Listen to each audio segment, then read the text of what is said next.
Jadi aku mau ajak kalian bahas kasus yang dialami seorang wanita asal Lampung Barat yang berakhir naas, yang bener-bener naas banget saat dia terjebak saat melamar kerja di Batam. Karena ngelihat postingan kayak gini dengan iming-iming gaji belasan bahkan sampai puluhan juta. Yang ternyata semuanya berakhir dengan kasus yang bener-bener horor yang terjadi di rumah ini. Yang dilakukan mereka ini yang sebagai pelakunya, terutama orang ini nih yang sebagai pelaku utamanya. Tapi karena semua yang terjadi pasti ada sebab akibatnya, makanya nih ya kasus ini harus banget kita bahas di sini supaya kedepannya bisa jadi pembelajaran dan renungan, terutama buat kalian-kalian yang cewek. Dengan harapan ya kasus-kasus kayak gini jangan sampai terulang lagi dimanapun dan kapanpun itu. Terutama nih ya buat kita-kita yang udah menjadikan kasus-kasus kayak gini sebagai pembelajaran. Oke lah, kayak gimana kisah dan kasusnya langsung aja kita bahas sedetail mungkin yang aku bisa. Tapi kayak biasa sebelum kita lanjut ya, kita ritual dulu. Jadi siapkan minuman dan cemilan kalian, siapkan juga posisi ternyaman menurut kalian kayak gimana. Jadi kalau udah nyaman, udah santuy.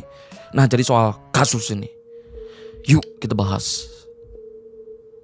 Dwi Putri Apriliandini yang biasa dipanggil Putri, kelahiran tahun 2000, yang berasal dari Desa Pekonpura Mekar, Kabupaten Lampung Barat. Tempat di mana dia dilahirkan dan tumbuh dewasa, yang tinggal dengan orang tua dan juga dengan kakak dan adiknya. Karena Putri ini anak kedua dari 3 bersaudara yang hidup dengan kondisi ekonomi keluarganya yang sederhana. Karena bapak dan ibunya yang bekerja sebagai buruh harian yang kerja di kebun orang lain. Nah, karena ini saat Putri yang masih remaja, kakaknya pun akhirnya memutuskan buat merantau kerja ke Batam untuk membantu perekonomian keluarganya di Lampung. Terus beberapa tahun kemudian saat Putri yang udah dewasa, dia pun mutusin nyusul kakaknya merantau ke Batam buat nyari pekerjaan di sana dengan tinggal sama kakaknya. Sampai akhirnya ya Putri pun diterima kerja itu di sebuah pabrik yang ada di kawasan industri Batam. Setelah dapat kerjaan, Putri pun gak pernah lupa dengan orang tuanya di kampung yang selalu ngirim uang buat orang tuanya. Dan selama tinggal dan kerja di Batam juga ya, Putri pun itu tinggal dengan kakaknya yang selalu menjaga Putri bahkan dengan ketat. Tapi setelah beberapa lama kerja dan merantau di Batam, dan setelah kontrak kerjanya di pabrik yang gak diperpanjang ya, jadinya Putri pun sempat balik ke kampungnya. Di sana saat itu yang udah di tahun 2021, Putri pun nikah dengan warga di kampungnya, yang mana dari pernikahan ini ya Putri dan suaminya pun akhirnya dikaruniain 1 anak perempuan. Nah, karena ini juga kakak Putri yang saat itu masih di Batam juga mutusin buat balik ke kampungnya. Nah, jadinya ya mereka pun sempat ngumpul dengan tinggal di kampung halaman mereka. Tapi sayangnya setelah 2 tahun nikah, saat itu yang udah di tahun 2023, karena suatu dan lain hal Putri dan suaminya pun cerai. Nah, tapi karena dia yang harus tetap menghidupi anaknya juga untuk membantu perekonomian orang tuanya, jadinya setelah cerai di tahun itu juga Putri pun nitipin anaknya ke bapak ibunya buat mutusin merantau lagi ke Batam untuk nyari pekerjaan di sana, yang tinggal di kawasan Kelurahan Bengkong Laut, Kota Batam, yang cuman tinggal sendirian tanpa pengawasan kakaknya secara langsung. Nah, karena sebelumnya Putri yang emang udah berpengalaman kerja di pabrik dan punya banyak teman yang sesama